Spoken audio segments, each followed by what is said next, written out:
you told me a couple years ago that I'd be branching into making videos about games on YouTube, I'd probably find that somewhat likely, I have to admit. I can't help but want to rave about games and all the nuances they embody. Still, these last 3 months have been interesting to say the least for me, and I can't help but thank you guys so much for your support. I'm so glad to see people keep coming back, and it's a pretty overwhelming feeling. I look forward to doing a whole lot more in 2017, and I've got a bunch of ideas for games and videos I want to cover. But it's still 2016, and I'm feeling somewhat self-indulgent for a change, so I'm going to try out something different for this year's end. I spent a lot of time on this channel reflecting on games of past, so to change things up, I'd like to spend some time reflecting on games of present. It is definitely not because I've always had an irresistible childlike urge to make a video top 10 list. 2016 surprised me a whole lot with some of its games. I ended up getting into several games that I'd never expected to get into. Certain gaming trends seem to be less commonplace, unique gameplay mechanics and experiences all around. Gaming-wise, things were very different, but it made for some surprisingly hard to figure out choices of what games that stood out the most for me all year. With this list, I also want to do some quick 3 to 5 minute analysis similar to my videos of certain detail that stood out, so as far as lightning rounds go, maybe this will help me not be as verbose as I usually am. Just as a heads up, 2016 has been a busy year, so there are a lot of games I haven't gotten to play, or at least games that I've wanted to play, but haven't had enough time to fully sink into to constitute it as a top 10 contender. Having said all that, I think I'm fairly confident with my top 10 list, and if there's any more games I want to cover in detail down the line, I might make an addendum video on it later. Okay, let's go. When I made this channel, I can't say I ever expected to make a video of Snatcher of all games. It was a game I was always interested in, but a game I didn't get to play until some heavy persuasion from my good friend at the time. And what I got was a game that impressed me a whole lot with its fantastic writing, incredible characters, amazing music, and fairly novel gameplay. In broader context though, what overall made the experience so memorable is that it became a game that I describe as cozy. It had tension, but it made that effective through pacing that emphasized moments of respite that were absorbing. It also helped that the cyberpunk aesthetic is one of my absolute favorite aesthetics. I love games that can embrace such an absorbing mentality through its presentation, and coincidentally, a game like that actually just came out this year, with the cyberpunk aesthetic as well. That game is Valhalla. This game seemingly came out of nowhere, but after seeing the game covered across several social media feeds nearing its release, I was highly interested just out of its premise alone. The game endearingly refers to itself as cyberpunk bartending action, in a nod to Metal Gear Solid. But there's not much action to it. The gameplay structure is similar to that of Papers, Please, both without the restraints of time and with a bigger focus on visual novel elements. You're a bartender who serves drinks to customers per their request, some of those requests being direct and some of those being not so direct. The game gives you a lot of leeway to sometimes completely defy customer expectation. The game isn't particularly deep in its gameplay, nor is it so taxing as to keep the player on their toes during pivotal moments. It's a fairly simple game with a novel system, but what makes Valhalla memorable is primarily its presentational elements. The visuals in the game are already a treat, and the music is definitely up there as one of my favorite gaming soundtracks of the year, especially with the way the jukebox system works. But since this is more of a visual novel, the game is carried a lot by its writing and characters. The story of Valhalla is cleverly deceptive in how the game is set in what could be described as a fairly totalitarian setting, but despite the game sowing seeds of what could probably make for a cool action or detective game, it instead uses that setting to tell a story of characters who just so happen to be living in that world. The protagonist, Jill, is a bartender who spends the days listening to and also talking to her patrons about the casual lives they live, and it's a simple, pleasant charm that makes Valhalla a pretty pleasant game to just experience thanks to its memorable characters. While I do think the writing is fun, I get the feeling that it might not be for everyone, mostly because it tackles certain conversational topics with crude, self-congratulatory fervor, but I can admire that the cast is all rich and colorful, and it's a really honest effort on the developer's part that's filled with enthusiasm, and sincere enthusiasm is something that gaming could definitely use more of in this day and age. In 2014, I built myself my very first PC and moved to almost exclusively playing brand new releases on that platform. One of the very first games I was excited about trying was the very first Titanfall, and it actually surprised me with how dead its PC player base was. Titanfall was a joyful and unique romp for its time, with a gameplay that was fluid and fun enough to make its AAA contemporaries look dated. I've talked once about how movement options and how getting to your destination ought to be just as fun as what you do at them, and Titanfall definitely aces that. But unfortunately, due to the way it was presented, I felt like it was too undermined by publisher hubris. Titanfall 2 is no different, but that is mostly for different reasons altogether. Even though you could criticize, and I will criticize, the very fact that the things the game added are things EA are more likely to consider afterthoughts in the grand scheme of things, Titanfall 2 is no slouch at all. Respawn did the absolute best effort to make sure that Titanfall 2 is not just a great sequel, but the EUR example of what a predecessor should have been in the first place. This is most evident in the single-player campaign, which I always expected to be an afterthought, especially in a market where that is the common trend of shooters. But Titanfall 2 expertly designs levels that take full advantage of your movement capabilities, layers upon layers of levels that have you slide, jump, and run across walls while picking off enemies in a way that has such a momentum-filled catharsis, it feels like what would happen if you told Platinum Games to design a first-person shooter. Maybe that comparison does the developers a disservice, and sure enough, a disservice is what EA did to the game by releasing it in the same week as Battlefield 1, but I absolutely mean it when I said that Respawn managed to capture a lost art when it came to their first-person shooter campaigns with this game. Titanfall 2 makes the original game look like an early access game, honestly. Seriously, just get rid of that 2, it's too distracting. The multiplayer still kicks all kinds of ass, but I mean, it's not like you can improve it that much, right? Oh. Hell yeah! Nintendo didn't have the best of years, to say the least. After 2 straight years of keeping a dubious console afloat with some of the best first-party output you could ever hope for, a somewhat iffy E3 presentation signaled a console that was kind of on its last legs, and unfortunately things were a bit underwhelming at the start. But let it not be said that they too didn't have their own share of games that completely surprised me despite preconceptions of quality. Among those were Pokemon Sun and Moon. I have to admit, my expectations of this game weren't the highest. With Pokemon, I kind of expect a certain brand of manufactured quality that make the games highly enjoyable and addicting, but nothing I'd personally cite as a hallmark best of the year experience. But I'd definitely be lying if I said Pokemon Sun and Moon didn't fit that bill. Initially, I assumed the presentation will upgrade on the same hardware that X and Y was already struggling on, meant that the game wouldn't be able to put as much focus on its ancillary content. But the overall world and progressional balance alongside it makes Sun and Moon feel like the first actually fresh new Pokemon experience in such a long time. I really love what they did here to make this a different experience, and what surprised me the most is how the narrative and characters are pretty freaking fantastic. Team Skull is by far the best rival group in the series, and the deeper story that surrounds you and your traveling buddies is stellar and charming, with some really heart-wrenching moments sprinkled in. One of the things I made mention in the very first Ghastlycrate video was that nostalgia is best justified when a game is less reusing elements of past and more so making brand new ones that's informed by the same mentality that brought us those classic elements. And I think Sun and Moon embodies this for the Pokemon franchise. It uproots our assumptions about the way Pokemon games are designed, which makes for perhaps the most progressive mainline entry in the series. And because it's so wildly different, it earns a lot of its own callbacks and fan service. This is really the franchise reinvigorating entry the series has yearned for in ages. But at least being so fashionably late has allowed a lot of perspective to appreciate the things that Pokemon Sun and Moon does right. Things you don't even need to be a fan of the series to appreciate, as it still retains its accessible nature and is as perfect of an entry point as any of the other games. Unlike the preceding years and the forthcoming one, 2016 wasn't a year I was actively looking forward to a whole lot of games, or at least it wasn't a year when the ones I did ended up being the year-defining experiences. I was kind of forced to exit some of my comfort zone in experiencing the things that came out this year, which is a good thing for sure, but there were still a couple of games I awaited with eager anticipation that ended up being some standout time spent. Among one of those is the 6th installment in the Ace Attorney franchise, Spirit of Justice.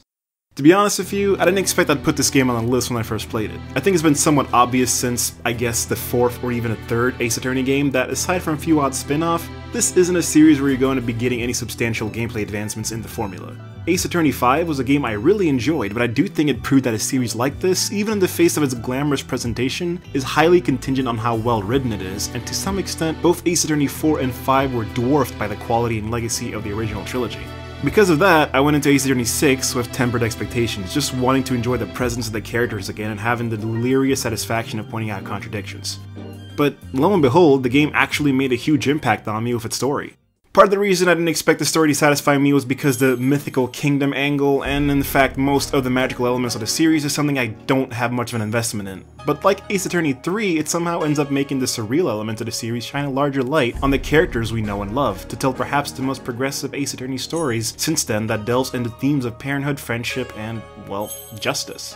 I kind of expected the game's somewhat Spartan setting to mean we'd be getting a sort of retread of Professor Layton vs Ace Attorney, a game I honestly still can't help but find a disappointment on most levels. But this game takes that setting and goes some incredibly interesting directions while finally paying dues to some characters that have been deserving it for so long. Don't let the game's title fool you. Part of it is still accurate, but this is really Apollo Justice's game. This is pretty much the game where he finally comes into his own. Several characters that were woefully undercooked in the previous titles finally get so much more enjoyable here. Several cast members from previous games make triumphant and memorable returns, showing how they changed and developed since last time we remember them, and by the end of it, it reminds me of Ace Attorney 3 and how it's an all-star jamboree that allows an undercurrent story in Ace Attorney end with a bang where every character, old and new, come together in a way that feels honest, exciting, and uncompromising alongside its story. It doesn't take a savvy player these days in Ace Attorney to usually suss out who the culprit of a case is, but nowadays the twists and turns along the way is what makes the games memorable playthroughs that they are. And Spirit of Justice, by far, comes with some of the most awesome, surprising, and also heartbreaking twists the series has seen since pretty much the third game. If you're a newcomer to the series, I'd personally recommend picking up the original trilogy before delving into any of the other games, or perhaps Ace Attorney 5. Spirit of Justice might not be the best entry point, but as a longtime fan, it is definitely everything and more I could have asked for. And if you're not a fan, it's the kind of game that has me asking, well, why aren't you already? Number 6 on this list goes to Zero Time Dilemma. If you're a veteran viewer of the channel, you shouldn't be too surprised to know that I'm a big fan of the Zero Escape series, and I can't recommend it enough. It's a series I probably wouldn't mind covering to some extent in a video, but due to how much this is the series' best experience blind and free from spoilers, I likely won't do it anytime soon. Zero Time Dilemma is the third and final game in the Zero Escape series that began with 999, and for a while, due to poor commercial performance of the series, the chances of a third game was something the director described as highly unlikely, which was frustrating since the preceding game, Virtue's Last Reward, ended in a inconclusive way. As much as I like the game, I like to think that if you're a fan of the series, chances are you might find me placing this game on the list a little bewildering, since due to storyline events, this easily became one of the most divisive games in the fanbase after years of wait. Personally, due to how much has been brewing, I was always accepting of the fact that the game probably wasn't going to please everyone, but speaking personally, I still found the experience to be a fantastic one. It's clear this is a game that had to heavily cut its corners because of the limited budget they had, which is why the graphics don't animate in the best of ways, and why there's so many friggin' Dutch angles in this game. But aside from a lot of half-baked visual elements which I eventually got used to, the writing and music just make up for it in every way imaginable. With the visual novel approach taking a back seat in favor of a third-person perspective, despite how wordy the series has gotten, there's a bit more nuance to the dialogue and surprisingly more faith in the audience to fill in many blanks. Not to mention, the bleak vibe and horror atmosphere that is such a key signature to the series is ever so present here in a way that preys on every assumption the audience may have about the choices they make in the game. And I have to admit, the puzzles in this game is pretty much the only time I've ever been excited about performing them, since they were really great in this game. It's a game that reminds me a whole lot about Metal Gear Solid 4 somewhat. It's a game that is at the tail end of years of build-up, so much to the point that it's likely to fall apart in answering so many of its own elements. But whether or not you thought that those answers may be satisfying, there's no doubt that the game effectively ends its storyline in a conclusive manner. Luckily enough for me, I was one of the people who came to really love this experience and appreciated the way the game set itself up for the ending, so much so that the game gets a number 6 on my list. One of the quickest ways to get my attention when bringing up associated game devs? Suda51. Ever since No More Heroes came out, this is the guy I've been consistently interested in when it comes to his mentality to game design. The two No More Heroes games, followed by Shadows of the Damned, and as you can tell, my plunge back into his passive Killer 7, which I've already made a video of, cemented this guy as someone who always has my time of day. And I wonder if I might not be part of the problem here. Ever since Shadows of the Damned, there's been a tendency within the gaming media and publishers alike to inflate Suda's name to grab the attention of niche cult audiences, when no game he's made after the first No More Heroes has had him directly be involved as a director. You can kinda tell with all his later games that they prioritize different elements altogether. As much as I still think these games are great, there's not a lot of compromise in some of these titles, which tend to range from being either full-on quirky or just full-on weird, rather than falling into the perfect middle ground of surreal. But hey, let it not be said that his games still don't have a unique trademark flavor to them. I mean, just look at Lily Bergamo, Suda's latest game that... Wait, huh? What? What did they do? What did they do to the game? Where's the cool-looking main character? Let It Die? What is this? Actually, one of my surprise game of the year, senpai. Let It Die was a game that was met with an unceremonious amount of negative attention within the gaming community upon its announcement, since it was eventually revealed that the game, which looked to be nothing more but an incredibly gritty grindhouse-styled murder fest, was apparently what one of Suda's previously announced titles, Lily Bergamo, turned into. The initial teaser for Lily Bergamo implied that it would be another slick character action game similar to Suda's previous works, with a main character that looked awesome as hell. But it was pointed out shortly after Let It Die's announcement that Lily Bergamo was only a teaser trailer and nothing more. What's more, Let It Die was going to be a free-to-play game with microtransactions as opposed to a fully priced title, and I had to admit that I responded to this with a fair level of resistance myself, since I assumed this was a throwaway title that came about due to Grasshopper becoming a gung-ho subsidiary. The first few trailers were rather boring, but my attention started to be piqued when some of its more cinematic trailers came out, and eventually I told myself, hey, it's free to play, what do I have to lose? The truth that I found out was that holy crap, the game is actually pretty freaking amazing. The best way to describe Let It Die, I found, is something of a light-flavored Dark Souls of a roguelike flavor sprinkled in. You scavenge equipment for your inventory, level up your character at a select location through currency, combat is incredibly unforgiving, requiring well-timed hits and managing of your stamina, while death is incorporated as an important mechanic with severe ramifications. Plus, there's a big emphasis on things like an invasion mechanic, which is set up in a more strategic manner in the game. This is pretty much where most of the Souls comparisons end though, and where more of the roguelike flavors come into play. If you die in the game, that's it. You lose your character and all your equipment you gained, though you still retain things like your weapon mastery and general game progress. This is mainly where the microtransaction elements are incorporated, since you can buy yourself back to life with specific tokens that you mainly obtain through real money, and if you do, you'll get kickstarted back to the precise point of your demise, raring to go again. I have a mixed relationship when it comes to the Souls series and derivatives thereof. I admire all the thought that goes into the design of the games, and especially in the case of Souls, there's some brilliant level design with a lot of thought put into its ancillary features, such as lore, atmosphere, and backstory. But the games themselves is something I still have a bit of resistance getting into. It might be my preference towards faster, less defensive combat, hence why I prefer Bloodborne over Souls, some of its trial by fire designs, and my honest personal indifference towards medieval fantasy settings. But I never got into the series as much as I expected to. So surprisingly, Let It Die actually ended up becoming one of my favorite games in spite of my general difficulty getting into games like these. From a personal standpoint, I far prefer the setting, and the characters themselves are just my kind of jam. But maybe the reason I like Let It Die more has to do with how it does lean towards being faster and on the offensive side while simultaneously making the binary consequences of death feel like they somehow weigh a lot less, despite really weighing a lot more. The amount of progress you gain and lose depending on micromanagement is things you're easily able to remedy and mitigate through proper home-based management. You can recover characters by killing their reanimated corpses, leveling up is fairly easy, you can store money in several equipment sets if you start off with a fresh new face, and all the microsystems in place to bolster your trek through the unknown is welcome. It would be fair to say that Let It Die is probably a slightly more shallow take on Souls, but truth be told, it being slightly more shallow was probably the ever so slight decision that managed to make me finally fall in love with the game, similarly styled to something I should be highly enamored with. For the asking price, this game has no right to be as good as it should be, and I have to admit that it might have been a stroke of genius, since Let It Die amassed a much larger community than I ever expected. You really have nothing to lose trying out this gem of a game. As an aside, hot diggity damn, this game's music is incredible.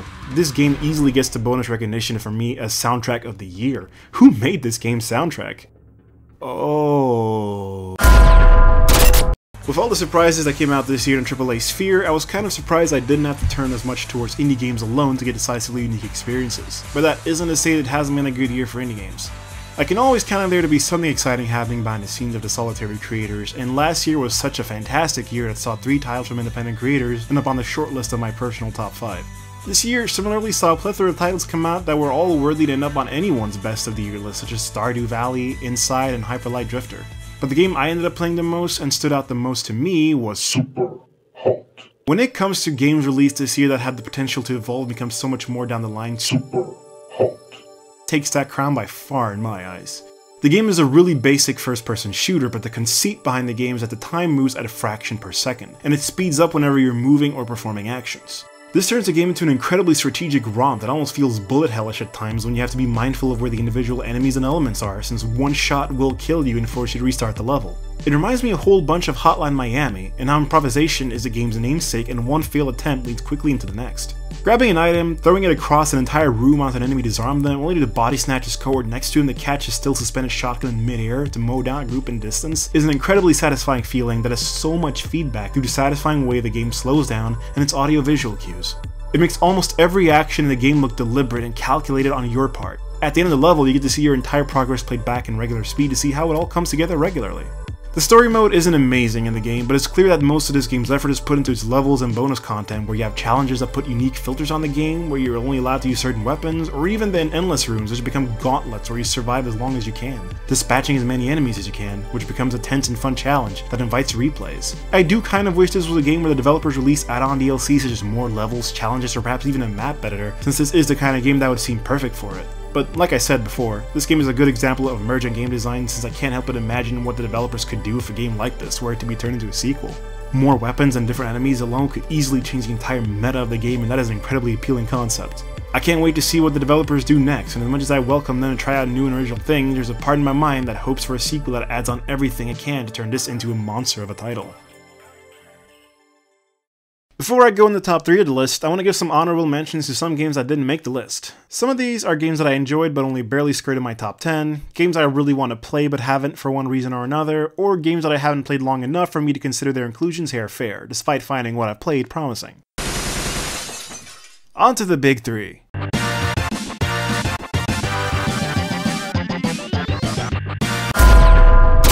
You know what game genre I adore despite not having talked much about them on the channel? Fighting games! I'm also terrible at them! Ever since my first experience with Marvel superheroes as a kid, I've always had a penchant for a good old round of fighting game fisticuffs. To me, it's the ultimate competitive genre of games. A head-on, no-holds-barred battle of quick wits and thinking. Mano-y-mano, every second assessing distance, positioning, and your enemy, trying to get into the mind of the opponent. 30 seconds alone end up feeling like an eternity while you're trying to run things back and converting safe pokes into extended combo strings. It's always a satisfying feeling. Fighting games is my equivalent to sports. I always take my time out to watch it. I have favorite games I always follow, certain personalities and commentators I actively love to hear, and I always root for certain players to take it home.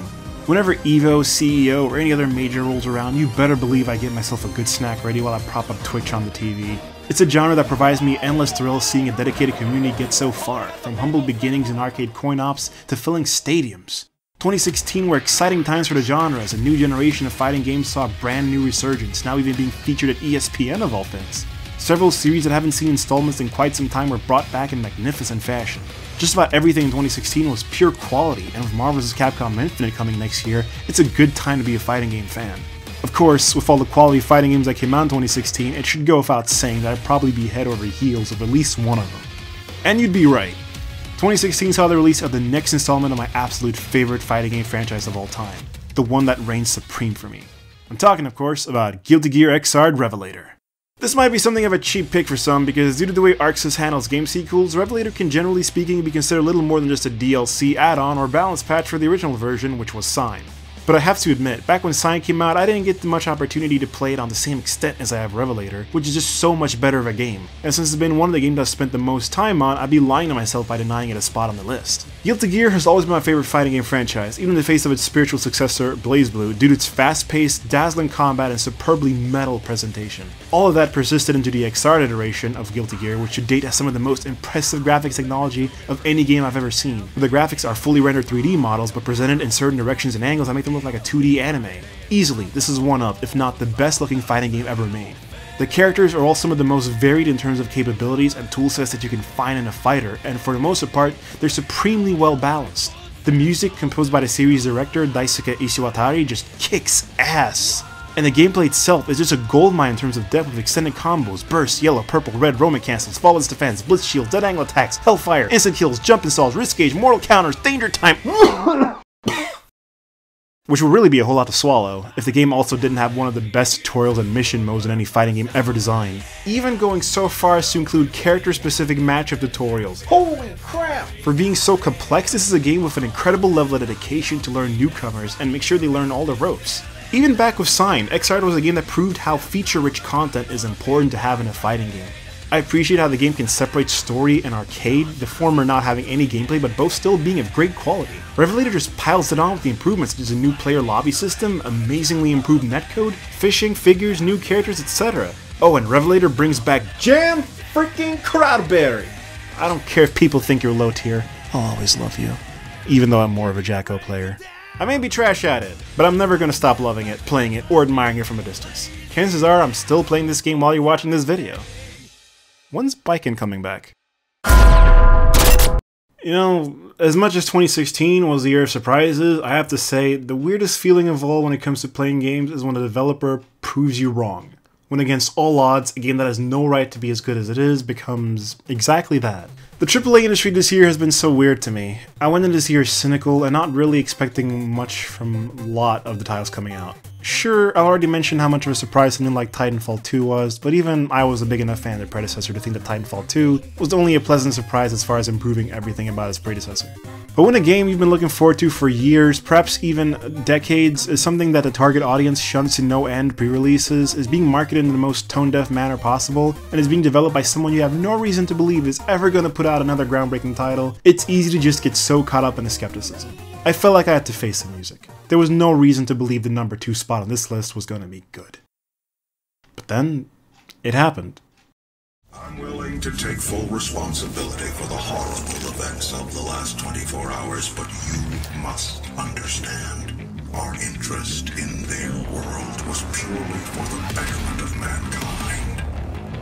Everything has clearly gotten out of hand now, yes. But it was worth the risk, I assure you.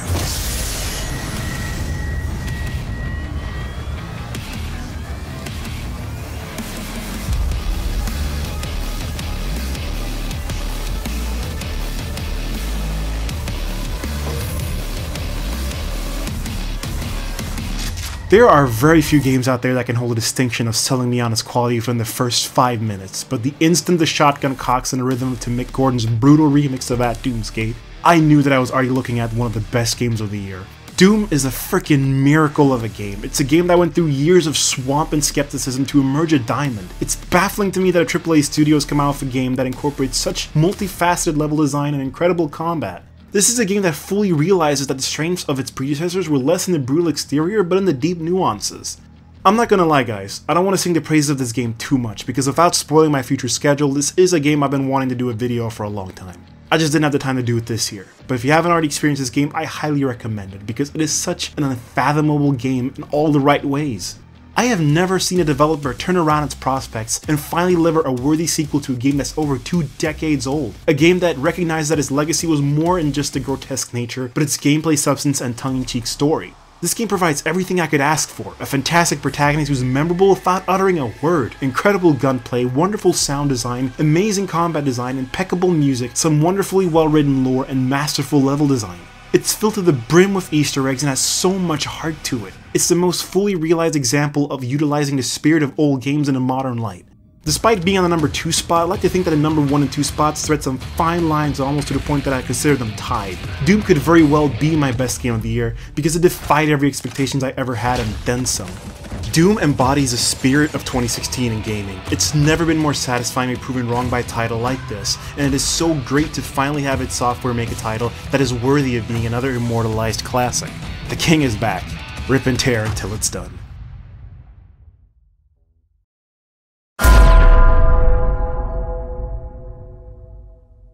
I will gladly admit when I'm wrong, especially when it comes to something being better than what I'd expected. I expected this game to be a passingly decent game from a developer who makes games I have little interest in, but god damn it, my number 1 game of the year is Overwatch. For the kind of topics I like to cover on the channel in terms of details, Overwatch could cover several videos alone. It's a masterclass of design with fantastic art direction, characters, and animation. Its sound design is by far among the best I've ever experienced in a game, with the way you perceive sounds and interactions, and the gameplay is something I never expected to love as much as I do with its fast-paced action. I expected this game to be a Team Fortress 2 copy with mobile elements sprinkled in, but instead I got something incredibly unique and interesting, and this is all from a company who I recognize as incredibly influential and talented despite them not having made a game that would have fallen to my personal interests. This is the game that spoke to me and finally got me into the fold. The community effort that Blizzard has put into when it comes to keeping the game active and fun with seasonal events, balance patches, and new characters is amazing. Being a part of it has been such an amazing experience, and I truly don't realize how much I love the game until I look back on hours spent and instinctively tell myself that I just need to get one more round in, or when I ask friends on Discord if they want to play for a little while. Overwatch has just become part of my gaming life, and there's no way of avoiding it. It's got some of the best design cues in terms of teaching the ropes, allowing players to assess the battlefield, and using all the characters. The dynamic and meta being so ever-changing is always satisfying to see take shape, and because of the game's variety, it never gets boring to revisit. Really, what else can I possibly say about this game that hasn't already been said? Chances are you've probably seen, heard, or experienced all of this, and that's for good reason. This is an experience that shows a developer at the top of their game, a meticulously crafted product that manages to breathe new life into this subset of shooters while setting the benchmark for which future titles of this ilk will be judged. I can't wait to see this game evolve, and I'll probably still be playing this game months from now. Without a doubt, Overwatch stands tall as my game of the year.